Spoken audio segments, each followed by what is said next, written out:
सुना है आप खर्च उठाने के लिए 1983 से लगभग 5-6 साल अलग अलग मैगजीन्स में कैरिकेचर के रूप में काम किया। आप मतलब या कैरिकेचर कार्टून बनाता कार्टूनिस्ट था। बनाता था। 40-50 रुपये मिलते थे और हर एडिटर के पास एडिटोरियल में। फिर मैंने काफ़ी सारे मैगजीन में भी काम किया, तो वहाँ भी करता था। बट सीखा, बट आपके हाँ नहीं हुनर मैंने थी मैंने या मैंने पब्लिकेशन डिज़ाइनिंग किया बाद किया? में।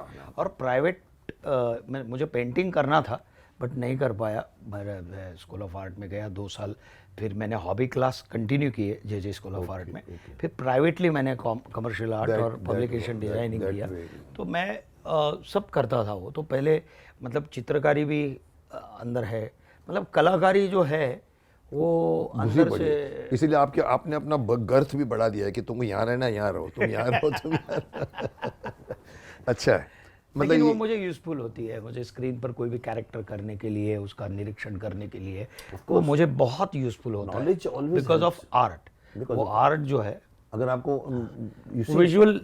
विजुअली काम आती है। बहुत काम आता है। हिचकॉक की बात बार बार कहता हूँ, वो आदमी साइलेंट जमाने से आए थे जहाँ पर बोर्ड बनाया करते थे साइलेंट के ऊपर, जिसके ऊपर एक एक चीज़ लिखनी पड़ती थी, डायलॉग आते थे और कहाँ से कहाँ सा उसको वो अगर उनको मालूम है ना तो उनके लिए shooting I have seen my work on my board, where it's going to start.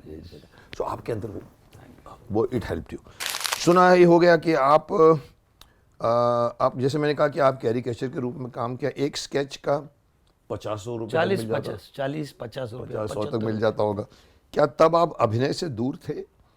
क्या दौर था? आंखों में क्या सपने थे उस वक्त जब आप कैरिकेचर करते? ऐसा था कि मुझे तब भी अभिनेता बनना था। स्कूल के समय से मुझे अभिनय में, हाँ, बैक ऑफ द माइंड था कि या तो मेरी खुद की एड एजेंसी होगी या मैं एक्टर बनूंगा। बट एक्टर मुझे बनना था। मेरे कोई चाचा पप्पा मामा कोई नहीं था यहाँ पे, और दूर दूर तक कोई संबंध नहीं था।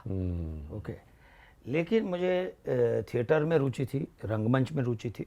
तो बचपन से बाल नाट्य, बाल रंगभूमि हो या बहुत अच्छे अच्छे लोगों के साथ मैं वर्कशॉप में जाता था, चाहे सुलभा देशपांडे जी हो, और फिर मतलब स्कूल टाइम में, फिर इंटर स्कूल कंपटीशन हो, इंटर कॉलेजिएट कंपटीशन हो, तो स्कूल ऑफ आर्ट में रह के मैं बहुत सारी कंपटीशन में पार्टिसिपेट हुआ।